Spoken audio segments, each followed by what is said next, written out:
Doctor, അതുപോലെ തന്നെ ഈ ആരോഗ്യ സംരക്ഷണത്തിൽ ഭക്ഷണത്തിൻ്റെയും വ്യായാമത്തിൻ്റെയും പ്രാധാന്യം എത്രത്തോളമാണ്? അതായത് നല്ല ഭക്ഷണ രീതി എങ്ങനെയായിരിക്കണം? എനിക്ക് തോന്നുന്നു ഒട്ടുമിക്ക ആൾക്കാർക്കും അറിയുന്നതാണ് എന്താണ് നല്ല ഭക്ഷണം. നമ്മൾ ധാരാളം മലയാളികളെല്ലാം തന്നെ ഹെൽത്ത് സീക്കിംഗ് ബിഹേവിയറാണ്. നമ്മൾ മറ്റുള്ള സംസ്ഥാനത്തെ അപേക്ഷിച്ച് മലയാളികൾ ഹെൽത്ത് സീക്കിംഗ് ആണെന്ന് പറയും. അതായത് ചെറിയ അസുഖങ്ങൾ വരുമ്പോൾ തന്നെ അത് മനസ്സിലാക്കി, അത് വായിക്കുകയോ ആ രീതിയിൽ അതിൻ്റെ എന്താണെന്ന് മനസ്സിലാക്കി ആശുപത്രിയിൽ ചെല്ലുകയും ഡോക്ടറെ കണ്ട് മരുന്ന് മേടിക്കാനും സാധിക്കുന്നവരാണ്.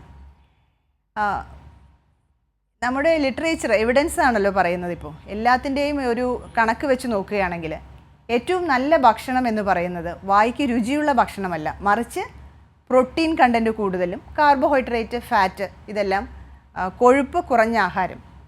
അതിൽ തന്നെ പറയുന്നത് സസ്യങ്ങൾ, പ്രോട്ടീൻ കൂടിയ സസ്യങ്ങളാണ് കുറച്ചുകൂടെ നല്ലത്. മെഡിറ്ററേനിയൻ ഡയറ്റ് എന്ന് പറയും. മെഡിറ്ററേനിയൻ ഡയറ്റ് അതാണ് ഏറ്റവും ഹാർട്ടിനും പിന്നെ ഞരമ്പുകൾക്കും ഏറ്റവും നല്ലത് എന്ന് പറയുന്നത് അതാണ്. സസ്യങ്ങളെ തിരഞ്ഞെടുക്കൂ. ഈ സസ്യങ്ങളിൽ തന്നെ ഒരു മഴവില്ലിൻ്റെ നിറങ്ങൾ തിരഞ്ഞെടുക്കൂ എന്നുള്ളതാണ്. പല നിറങ്ങളിലുള്ള ആഹാരം, സസ്യാഹാരം. അതായത് ക്യാരറ്റ് വേണം, ക്യാബേജ്, അതിൻ്റെ കൂടെ ഗ്രീൻ ലീഫി വെജിറ്റബിൾ, ചീര, പച്ചച്ചീര, ചുമന്ന ചീര, ഇങ്ങനെ ഒരു മഴവില്ലിൻ്റെ നിറങ്ങളുള്ള സസ്യങ്ങൾ ആഹാരം കഴിക്കുക എന്നുള്ളതാണ്. അതിൻ്റെ കൂടെ തന്നെ നമുക്ക് നോൺ വെജിറ്റേറിയൻ ആണെങ്കിൽ അതിൽ റെഡ് മീറ്റ് കുറയ്ക്കുക. അതും പ്രധാനമായിട്ടും ഈ ബീഫ് എന്നുള്ളതാണ്. റെഡ് മീറ്റിൽ വരുന്നത് ബീഫാണ്. അതുപോലെ പിന്നെ സ്മോക്ക്ഡ്, കുപ്പിയിൽ അടച്ചിട്ടുള്ള ആ രീതിയിലുള്ള മീറ്റ്, ഇറച്ചി വർഗ്ഗം കുറയ്ക്കുക. ഇത്രയാണ് പറയുന്നത്. പ്രോട്ടീൻ കൂടുതലും അതോടൊപ്പം കൊഴുപ്പും അന്നജവും കുറഞ്ഞിട്ടുള്ള ആഹാരം എന്നുള്ളതാണ്.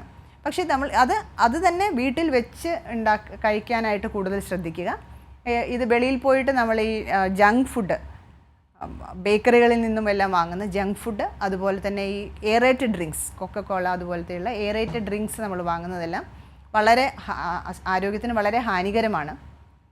ഇപ്പോൾ നമ്മൾ നോക്കുകയാണെങ്കിൽ നമ്മൾ നിരത്തിലൂടെ നടക്കുമ്പോൾ തന്നെ ശ്രദ്ധിക്കുകയാണെങ്കിൽ മനസ്സിലാവും, ഒരുപാട് പ്രത്യേകിച്ച് ഈ കോവിഡ് കാലഘട്ടത്തിന് ശേഷം ബേക്കറികളും ആശുപത്രികളുമാണ് കേരളത്തിൽ ഏറ്റവും കൂടുതലായിട്ട് വന്നിരിക്കുന്നത്. അപ്പം ഇത് രണ്ടിലും തമ്മിലുള്ള ഒരു ലിങ്ക് തന്നെ അതിൽ നിന്ന് മനസ്സിലാവും.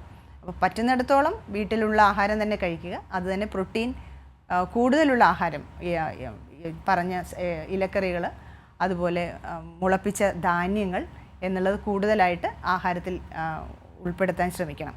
വേറൊന്ന് ചോദിച്ചത് വെള്ളത്തിൻ്റെ കാര്യമാണ്. വെള്ളവും ഈ പ്രത്യേകിച്ചും ഈ ഒരു ചൂട് സമയത്ത് വളരെ പ്രധാനപ്പെട്ടതാണ് നല്ല ക്ലിയർ ആയിട്ടുള്ള വെള്ളം കുടിച്ചുകൊണ്ടിരിക്കുക എന്നുള്ളത്. നേരത്തെ പറഞ്ഞ പോലെ എയറേറ്റഡ് ഡ്രിങ്ക്സ്, ശീതളപാനീയങ്ങൾ, അതുപോലെ ഷാർജ, ഷെയ്ക്കുകൾ, അതെല്ലാം ഒന്ന് കുറയ്ക്കുന്നത് നല്ലതായിരിക്കും. വെള്ളമാണ് നമുക്ക് കൂടുതലായിട്ട് വേണ്ടത്. അപ്പം ഒരു ദിവസം തന്നെ ഏകദേശം ഒരു 2-3 ലിറ്റർ വെള്ളം, ശുദ്ധമായ വെള്ളം കുടിക്കാൻ ശ്രമിക്കുക.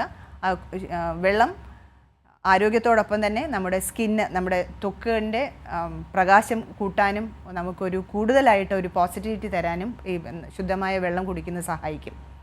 വ്യായാമത്തിൻ്റെ കാര്യം പറയുകയാണെങ്കിൽ ദിവസവും വ്യായാമം ചെയ്യുക എന്നുള്ളതാണ്.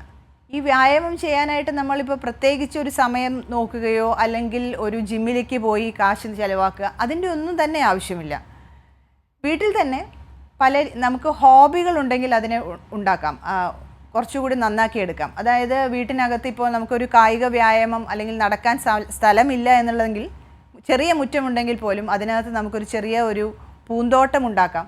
അതിനകത്ത് ഡെയിലി ഒരു അരമണിക്കൂറോ 1 മണിക്കൂറോ നമുക്ക് ചെറിയ രീതിയിൽ കിളയ്ക്കുകയോ അത് രീതിയിൽ കുത്തിയെടുക്കുകയോ ഒക്കെ ചെയ്യാം.